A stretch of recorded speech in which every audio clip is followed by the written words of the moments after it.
I started writing and critical pieces when President Akufo was in power. I did a bit under President Mills, but most of my journalism has been under President Mahama and then President Akufo-Addo. And the difference is clearer than day and night. I'm saying this because of two things.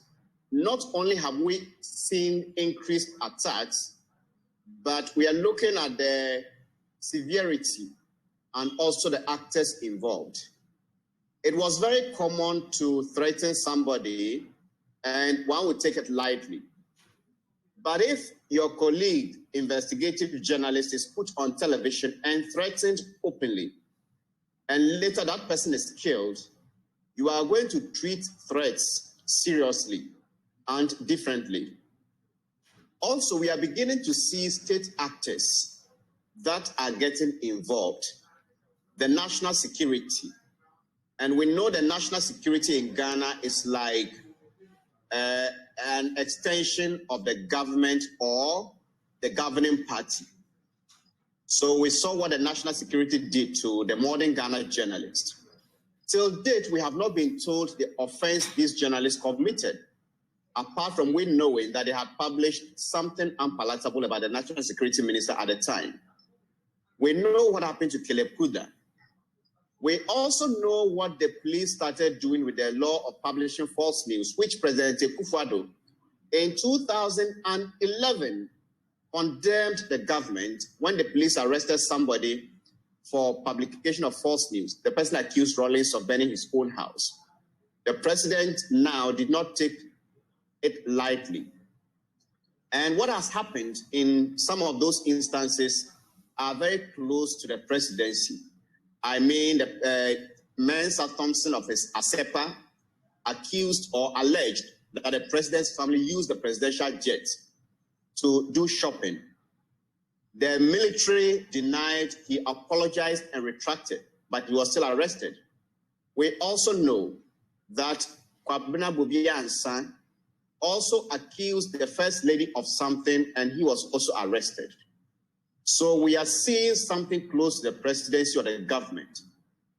The third and final leg of it, which for me is very worrying, is the body language of the president.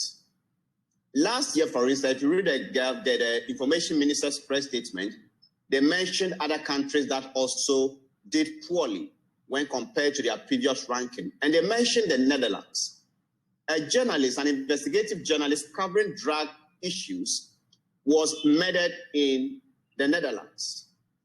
The Prime Minister, the European Union, almost everybody who spoke said this was an attack not only on press freedom, but it was an attack on the democracy of their country. Now we have Ahmed Swaleh, who was murdered after he was openly threatened by a politician, a top politician of the governing party. And we had the president of this country go to the bar conference in Takoradi and said, in as much as the death was unfortunate, it was equally unfortunate for people to say that his killing was linked to press freedom. When the president acts in this manner, the followers begin to think that it is okay for us to do what we have to do or we want to do to journalists. And I'm contrasting this body language with what I experienced under President Mahama. When I did the Ford expedition story, I have said how the government reached out to me to give me police protection, and I felt so safe at the time that I declined. But within that same period, I was about to launch a book, and someone told me, have you invited President Mahama? So I laughed and said, looking at these circumstances, why would I invite him? And the person said, John Mahama is tolerant to a fault. If you invite him, he would come. He couldn't come because that day, I know that was the day the Munche 3 were jailed and there was some crunch meeting at the presidency. But the president sent somebody to represent him at my book launch in that critical moment and was the one who even bought the highest when the auction was done. What this body language meant was that if there was someone out there who wanted to attack me, the person would think twice that the John Mahama I'm fighting for is the same John Mahama at Manasseh's book launch. So there's no need to what? Attack.